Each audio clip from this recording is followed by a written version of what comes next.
విజయవాడలో ఓవైపు ప్రజలు వరదలతో ఉక్కిరిబిక్కిరవుతుంటే మాజీ సీఎం జగన్ మాత్రం నీచ రాజకీయాలకు తెగబడ్డారు. ముఖ్యమంత్రి చంద్రబాబు రాత్రుళ్లు నిద్రపోకుండా సమీక్షలు, వరద బాధితులకు అందుతున్న సాయం, ముంపు ప్రాంతాల పరిశీలనతో తీరిక లేకుండా ఉంటున్నారు.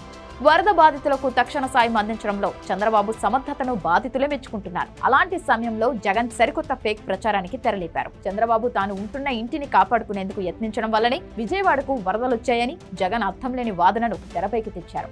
విజయవాడ నగరానికి నైరుతి దిక్కులో బుడమేరు ఉంటే చంద్రబాబు ఇల్లు ఈశాన్యంలో ఉంది. ఈశాన్యంని ఆనుకొని కృష్ణానది ఉంది. బుడమేరు అనేది కాలువ, కృష్ణ అనేది నది. వాటి ప్రవాహ మార్గాలు వేరువేరు. అసలు అవి రెండూ కలిసే అవకాశమే లేదు. అయినా సరే కరకట్టపై ఉన్న చంద్రబాబు ఇంటిని కాపాడుకునేందుకు బుడమేరకు నీటిని విడుదల చేశారంటూ పులివెందుల ఎమ్మెల్యే జగన్ వాదనకు తెరలేపారు. పైగా బుడమేరు కాలువలో గేట్లు పెట్టాలి అంటున్నారు జగన్. ఒక డ్రైన్లో గేట్లు ఎలా పెట్టాలో అనే ఆలోచన కూడా లేదు. సింగనగర్ పర్యటన సందర్భంగా సోమవారం మీడియాతో జగన్ మాట్లాడుతూ కరకట్టపై చంద్రబాబు ఇంటిని రక్షించేందుకే విజయవాడలోని ఈ ప్రాంతాన్ని నీటిమయం చేశారని అర్థం లేకుండా వాగారు.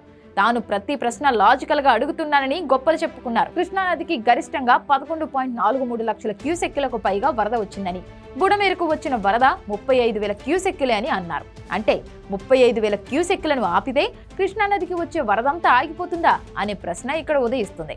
మరీ ఈ లాజిక్ లేకుండా జగన్ ఇదేం దిక్కుమాలిన లాజిక్ తో మాట్లాడారో ఆయనకే అర్థం కావాలి. సాధారణంగా జగన్ గాల్లో తిరుగుతూ ఉంటారు.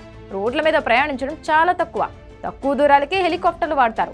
అలా ఎక్కడో గాల్లోనో లేదా నేల మీద రెడ్ కార్పెట్లు వేసుకుని తిరిగే జగన్ చంద్రబాబు నిన్న బురదలోకి దింపారని సోషల్ మీడియాలో చర్చ జరుగుతోంది. ఇలా సబ్జెక్టు తెలియకుండా నోటికి వచ్చినట్లు మాట్లాడితే ఇప్పటికే 11 సీట్లు ఇచ్చి తాడేపల్లికి, బెంగళూరుకి పరిమితం చేశారు. ఇది ఇలానే అడ్డగోలుగా మాట్లాడితే చివరికి ఎక్కడికి చేరాలో అక్కడికే ప్రజలు చేర్చుతారు అంటూ సోషల్ మీడియాలో కామెంట్లు పెడుతున్నారు. బురదలోకి దిగి 4 ఫోటోలు దిగి ఇంటికి వెళ్లి స్టీమ్ బాత్ చేయించుకోక నీకెందుకు ఈ తిప్పలు అంటూ ఎద్దేవా చేస్తున్నారు.